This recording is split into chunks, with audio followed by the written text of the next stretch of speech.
हर्षित landmark, सपनों का घर जैसा आप चाहते हैं हम बनाते हैं। 1, 2 एवं 3 BHK ready position flats. Call 9827321321।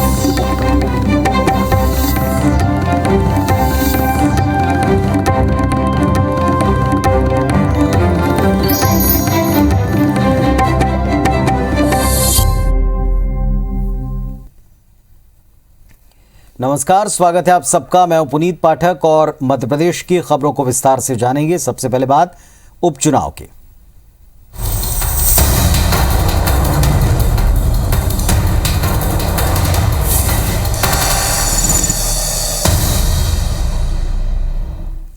Madhya Pradesh में खंडवा लोकसभा और रैगांव जोबट विधानसभा उपचुनाव के लिए शाम को प्रचार का शोर थम गया। अब डोर टू डोर कैंपेन की बारी है। आखिरी दिन पार्टी के स्टार प्रचारकों ने अपने उम्मीदवारों के लिए ताबड़तोड़ चुनावी सभाएं की। इस दौरान दावे, आरोप प्रत्यारोप सब कुछ चरम पर दिखा। सबका साथ, सबका विकास, सबका विश्वास, सब समाज को लिए साथ में आगे है बढ़ते जाना। तो ये भारत माता की तस्वीर प्रदेश की अपने सामने है। हमारा नौजवान हो, छोटा व्यापारी हो, किसान हो, हर वर्ग परेशान है। तो सामने ऐसे लोग हैं जिन्होंने 15 महीने में गरीबों का हक और अधिकार छीन लिया था। दोनों हाथ उठाइए, बोलिए भारत माता की, भारत माता की। महंगाई को हम कम करेंगे, रोजगार खत्म हो गए, उद्योग बंद हो रहे हैं, किसान आत्महत्या कर रहे हैं और 7.5 साल से सरकार केंद्र की है। मध्य प्रदेश की 4 सीटों पर होने वाले उपचुनाव के लिए बुधवार शाम को प्रचार थम गया। प्रत्याशी अब केवल डोर टू डोर कैंपेन कर सकेंगे। इससे पहले बीजेपी और कांग्रेस के स्टार प्रचारकों ने अपनी पूरी ताकत झोंक दी। चुनाव आयोग ने उपचुनाव के लिए अपनी तैयारियां पूरी कर ली हैं। 30 अक्टूबर को वोटिंग के लिए कुल 3944 मतदान केंद्र बनाए गए हैं, जिनमें से 804 संवेदनशील मतदान केंद्र हैं। चुनाव प्रक्रिया संपन्न करवाने के लिए कुल 26,800 कर्मचारियों की ड्यूटी लगाई गई है। इसके अलावा 50 से ज्यादा कंपनियों के 16,000 जवान तैनात रहेंगे। निष्पक्ष मतदान के लिए 50% केंद्र पर वेबकास्टिंग और CCTV की व्यवस्था की गई है। मतदान केंद्रों पर कोरोना गाइडलाइंस का पालन करवाना अनिवार्य होगा।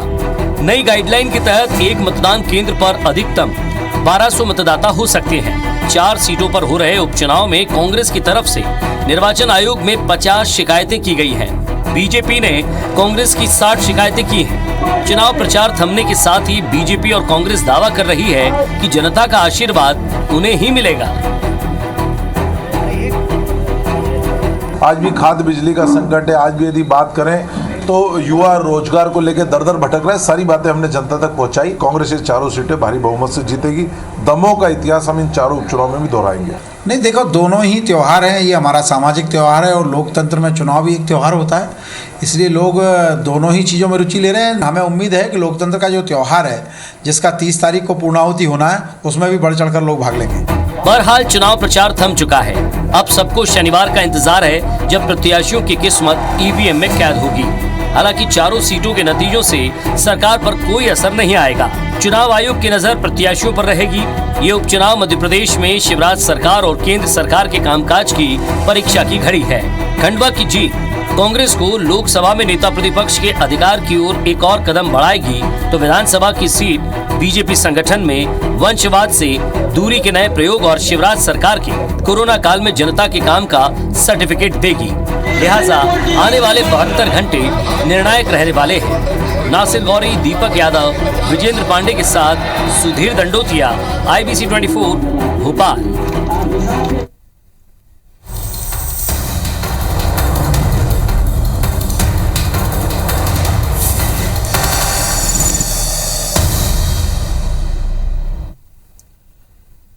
चलिए कुछ और खबरें देखते हैं। आर्यन ड्रग्स केस को लेकर बीजेपी के दिग्गज नेता कैलाश विजयवर्गीय ने प्रतिक्रिया दी और महाराष्ट्र सरकार पर निशाना साधा। दरअसल इंदौर के शुभ कारज गार्डन में हिंदू युवा जनजाति संगठन के कार्यक्रम में शामिल हुए बीजेपी नेता कैलाश विजयवर्गीय ने मुंबई में आर्यन खान ड्रग्स केस में कहा कि अब भी महाराष्ट्र सरकार में दाऊद का प्रभाव है, भले वो देश में ना हो। आर्यन खान ड्रग्स मामले में नवाब मलिक और समीर वानखेड़े के बीच चल रहे विवाद पर विजय वर्गीय ने कहा कि महाराष्ट्र में सेंट्रल एजेंसी का कोई भी अधिकारी ईमानदारी से काम नहीं कर सकता। दाऊद का प्रभाव अब भी महाराष्ट्र के मंत्रियों पर है। आपको बता दें कि कैलाश इंदौर में रहकर पढ़ाई कर रहे जोबर्ट खंडवा से आदिवासी युवाओं के शुभ कारज गार्डन में मिलने पहुंचे।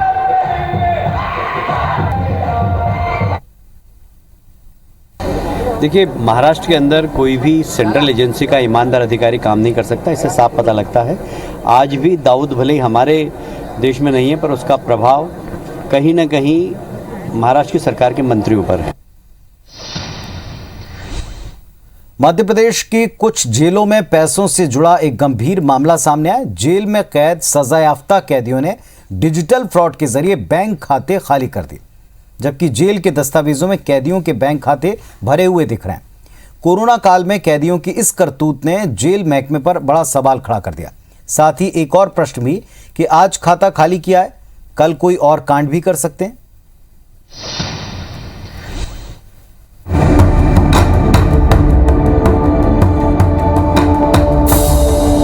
जेल में फ्रॉड का खेल, कैदियों ने खाली किए बैंक खाते, डिजिटल फ्रॉड से सख्ते में जेल महकमा।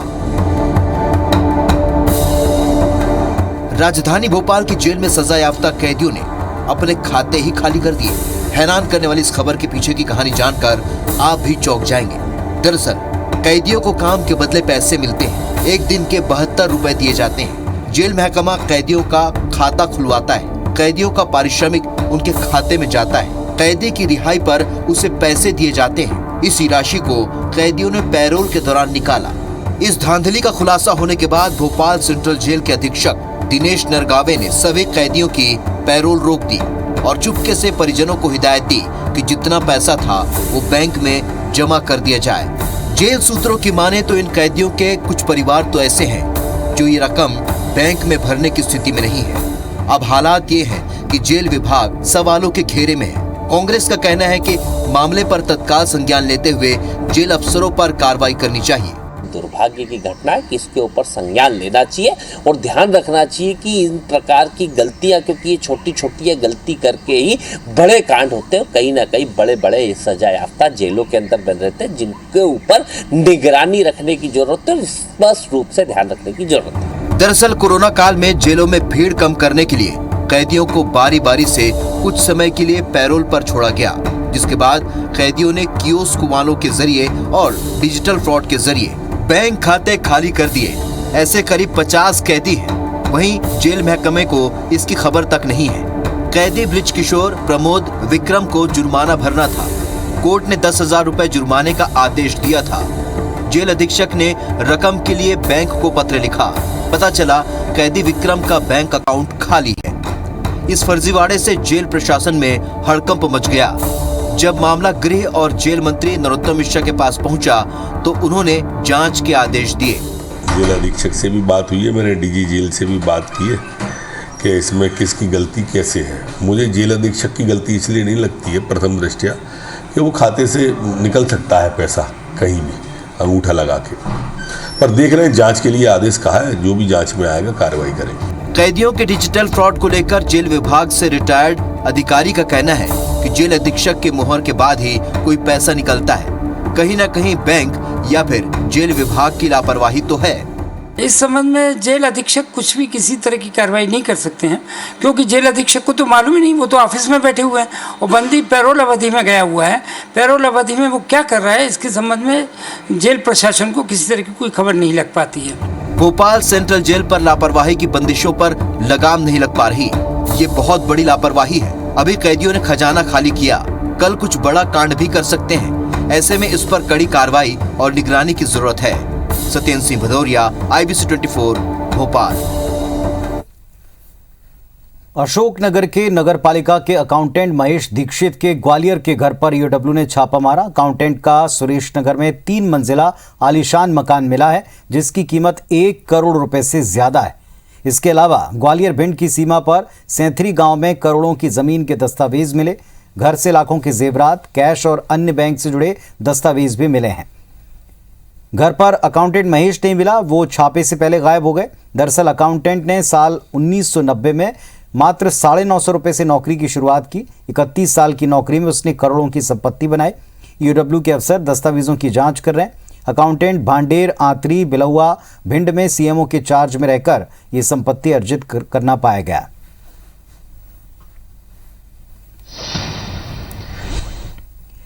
होशंगाबाद जिले में नर्मदा और तवा नदी पर अवैध खनन का कारोबार नहीं रुक रहा है। माफिया के हौसले इस कदर बुलंद है कि कार्रवाई के दौरान वन विभाग की टीम पर हमला करने तक से बाज नहीं आते। हाल ही में माफिया ने रेत चोरी के लिए कॉन्ट्रैक्टर के ऑफिस के ऊपर हमला कर दिया और इसका सीसीटीवी फुटेज अब सामने आया। इसमें साफ दिख रहा है कि ऑफिस और कंपनी की गाड़ी पर माफिया के लोग लाठियों से ताबड़तोड़ हमला कर रहे हैं। पुलिस ने प्रकरण दर्ज कर लिया है। दबंगों की तलाश जारी है। मुरैना में दबंगों को पुलिस का खौफ नहीं है। दबंग मंदिर के पुजारी से मारपीट करने से नहीं चूक रहे। सुमावली के कोक सिंह का पुरा में राम जानकी मंदिर है। मंदिर के आसपास 4 से 5 बीघा जमीन है। सालों से पुजारी महेश शर्मा यहां पर रहते आए, लेकिन दबंगों ने एक दिन पहले न सिर्फ मंदिर की जमीन पर कब्जा किया बल्कि पुजारी और उनकी 2 बेटियों के साथ मारपीट भी की। पुलिस में शिकायत की गई लेकिन पुलिस मदद के लिए पहुंची नहीं। व्यथित पुजारी गांव छोड़कर धौलपुर जाने के लिए बस स्टैंड पहुंच गए, लेकिन एएसपी राय सिंह नरवरिया ने इस मामले में संज्ञान लिया और पुलिस को मामला दर्ज करने का निर्देश दिया, जिसके बाद पुलिस ने न सिर्फ महेश को गांव वापस छोड़ा बल्कि आरोपियों के खिलाफ एफआईआर दर्ज कर जांच शुरू कर दी। पुजारी ने बताया कि दबंग 2 महीने पहले भी परिवार के साथ मारपीट कर चुके हैं।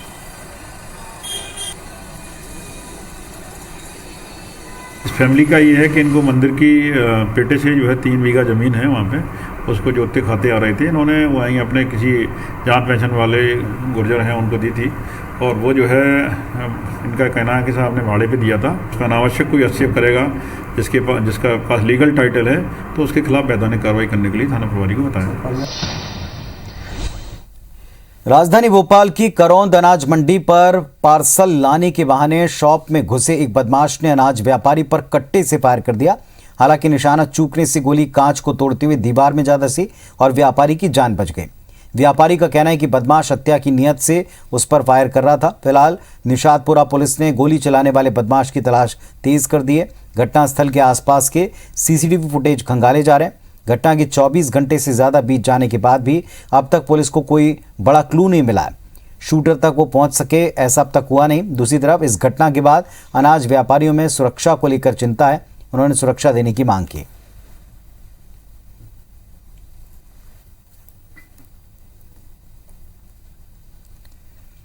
दहेज का दंश खत्म होने का नाम ही नहीं ले रहा। आज भी लोग दहेज के लिए अपनी बहू को प्रताड़ित कर रहे हैं। शिवपुरी से ऐसी खबर मिली। डोगा गांव का मामला है, जहां राम प्रवेश अपनी पत्नी पूजा से दहेज के लिए आए दिन लड़ाई करता था। ससुर और सास भी पूजा को प्रताड़ित करते थे। आज पूजा खेत में काम करने पहुंची थी और वहां उसका पति, सास, ससुर थे। तीनों ने दहेज को लेकर लड़ाई शुरू की। विवाद हुआ और तीनों ने मिलकर ब्लेड से पूजा की नाक काट दी। इसके बाद लहूलुहान पूजा को गांव के लोगों ने थाने लेकर गए, उसे अस्पताल पहुंचाया। मामले में पति, ससुर और सास के खिलाफ केस दर्ज हो चुका है। की घर पर जा रहे थे तो मेरे को ब्लेड लेने से नाक काट दी। मेरी रहना नहीं चाहते हैं तो मेरे को कुछ नहीं दिया। तेरे बाप बताई नहीं तो छोरी नहीं लड़की और कर रही है। तेरे बाप बताई मैं कुछ नहीं दिया, मैंने रख दिया हूँ। बाप बताई के पीछे मेरी नाक काट रही है और जान से धमकी दे रहे थे। भोपाल में IBS24 की खबर का बड़ा असर हुआ। भोपाल के सिंधी कॉलोनी चौराहे पर नाली के दूषित पानी से सब्जियां धोने के मामले में हनुमानगंज पुलिस ने सब्जी विक्रेता को गिरफ्तार किया। गिरफ्तार आरोपी की पहचान छोला मंदिर निवासी धर्मेंद्र अहिरवार के रूप में हुई। जिस जगह वो रोजाना सब्जी धोता था वहां वाटर सप्लाई की पाइपलाइन फूटी हुई है। वो अकेला नहीं बल्कि रोज कई और सब्जी विक्रेता भी सब्जी धोने के लिए इसी दूषित पानी का इस्तेमाल करते थे। IBS24 की खबर पर संज्ञान लेते हुए भोपाल कलेक्टर अविनाश लवानिया ने गंभीरता दिखाई। कलेक्टर के निर्देश पर खाद्य सुरक्षा अधिकारी ने अज्ञात व्यक्ति के खिलाफ FIR दर्ज कराई थी। अब पुलिस ने वीडियो के आधार पर आरोपी को पहचाना और उसे गिरफ्तार किया।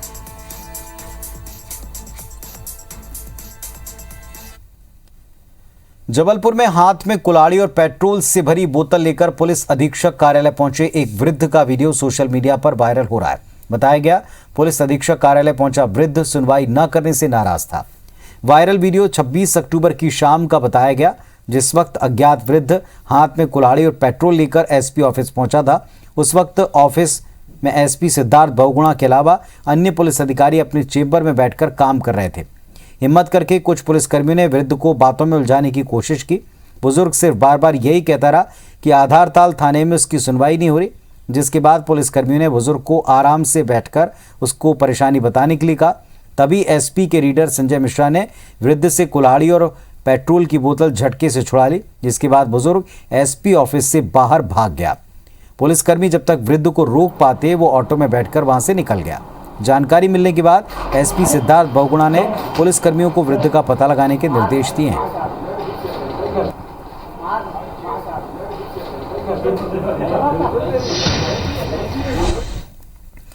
यूपी के राठ हमीरपुर से भागकर आए एक नाबालिग प्रेमी युगल ने शिवपुरी के कत्था मिल के पास जहर खा लिया।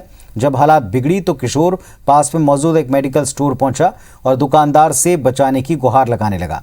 इसके बाद डायल 100 की मदद से दोनों को जिला अस्पताल लाया गया। यहां पर प्राथमिक इलाज के बाद दोनों को ग्वालियर रेफर किया, लेकिन रास्ते में सुभाषपुरा के पास किशोरी ने दम तोड़ दिया। किशोर को ग्वालियर जेएच अस्पताल में भर्ती किया है। पुलिस मामले की जांच में जुटी, साथ ही परिजनों से संपर्क करने का प्रयास हो रहा है।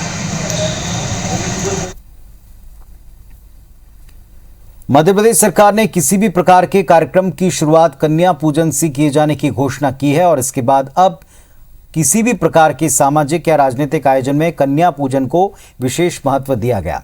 लेकिन कन्या पूजन के इस दौर में कन्याओं के स्वागत कराने का सिलसिला शुरू है।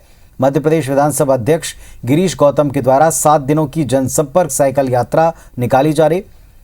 गौतम साइकिल यात्रा के चौथे दिन जनसंपर्क करते हुए मऊगंज तहसील के रामपुर ग्राम पंचायत पहुंचे, जहां पर उनका स्वागत स्कूल ड्रेस पहनी बच्चियों ने कलश लेकर किया। इसके बाद बच्चियों के स्वागत को लेकर सवाल उठने लगे। जिला शिक्षा अधिकारी गंगा प्रसाद उपाध्याय ने मामले में कार्रवाई की बात कही है। यात्रा का समापन 31 अक्टूबर को मुख्यमंत्री शिवराज सिंह चौहान करेंगे।